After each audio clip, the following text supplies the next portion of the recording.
General फैज़ जो हैं वो कुछ ऐसे सियासतदान जिनका ताल्लुक उस ज़माने में अपोजिशन से था। मैं 2019-2020 की बात कर रहा हूँ। तो जो सियासतदान अपोजिशन में हो वल्नरेबल होता है, उसको तंग करना आसान होता है, और बिजनेसमैन जो है वो भी वल्नरेबल होता है, उसको भी तंग करना आसान होता है। तो ये जनरल फैज़ क्या करते थे, बतौर डीजी आईएसआई इन्होंने सिर्फ टॉप सिटी के मालिक को लूटने की कोशिश नहीं की, इन्होंने और भी बहुत से जो बिजनेसमैन हैं उनको प्रेशराइज करके उनसे अरबों रुपए उनसे लूटे, ज़बरदस्ती छीने। और उन्हीं में एक अहम सियासी शख्सियत जो कि इस वक्त सेनेटर है, ताल्लुक उसका मुस्लिम लीग नून से है, इन्होंने उनको भी ब्लैकमेल किया और उनके खिलाफ एक झूठा मुकदमा बनवाकर और उनसे भी पैसे लिए। और फिर जब उनके बेटे की शादी आई तो ये जनरल फैज़ ने उनको मैसेज भेजा कि अगर आप चाहते हैं कि आपका बेटा जो है वो अपनी शादी वाले दिन गिरफ्तार ना हो, तो मेरा सबॉर्डिनेट आ रहा है, वो आपको रकम बताएगा, आपने उसको रकम देनी है। और आप जानते हैं कितनी रकम ली? सिर्फ उस सियासतदान के बेटे को अपनी शादी में शिरकत की इजाज़त पे इन्होंने 13 करोड़ रुपया वसूल किया उससे, ज़बरदस्ती। अब क्या करते वो साहब, उन्होंने दे दिया। अब वो बेटा भी एमएनए, अब वो भी मुस्लिम लीग नून का है, सेनेटर भी मुस्लिम लीग नून का, एमएनए भी मुस्लिम लीग नून का।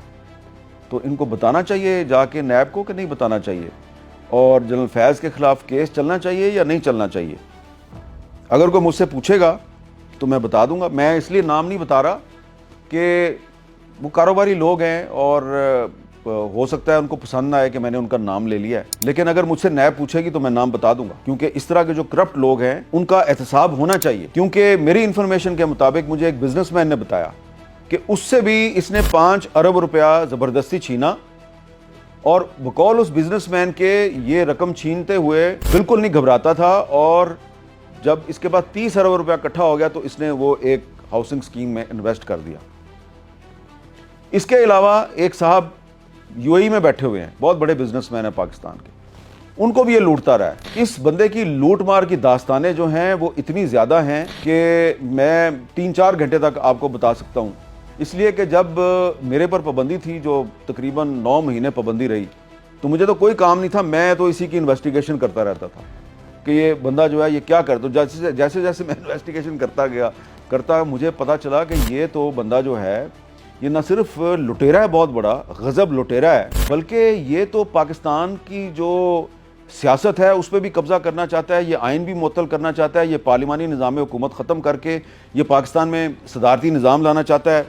और फिर ये जो बैकडोर चैनल से जो इंडिया के साथ मामला चल रहे थे, वो मोदी साहब को भी जो पाकिस्तान के दौरे पर राज़ी किया गया, उस पर शाह महमूद कुरैशी साहब के बड़े तहफ़्फ़ुज़ात थे।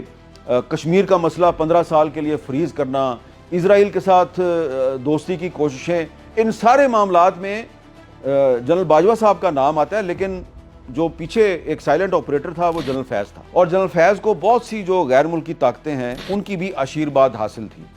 और इसीलिए मुझे एक मौके पर यह महसूस हुआ कि ये जो जनरल फैज़ जो है ये अल्टीमेटली जब आर्मी चीफ बन जाएगा तो उसके बाद पहला काम ये करेगा कि आर्मी चीफ बन के सबसे पहले इमरान खान की छुट्टी करवाएगा, उसके बाद इक़्तिदार पे खुद कब्जा करेगा, पाकिस्तान में सदारती निज़ाम लेके आएगा, और फिर जिन इंटरनेशनल पावर्स को इसने पहले से ऑन बोर्ड किया हुआ है वो इसकी सपोर्ट करेंगी।